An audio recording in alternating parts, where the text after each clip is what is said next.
بسم اللہ الرحمن الرحیم۔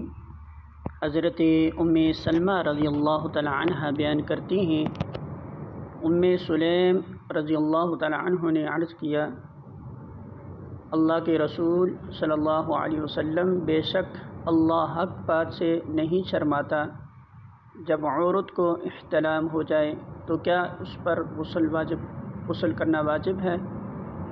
آپ صلی اللہ علیہ وسلم نے فرمایا، ہاں، جب وہ پانی منی کے آثار دیکھے۔ یہ سن کر ام سلمہ رضی اللہ تعالی عنہ نے اپنا چہرہ ڈھانپ لیا اور عرض کیا، اللہ کے رسول صلی اللہ علیہ وسلم، کیا عورت کو بھی احتلام ہوتا ہے؟ آپ صلی اللہ علیہ وسلم نے فرمایا، ہاں، تیرا دایاں ہاتھ خاک آلود ہو تو پھر اس کا بچہ اس سے کیسے مشابہت اختیار کرتا؟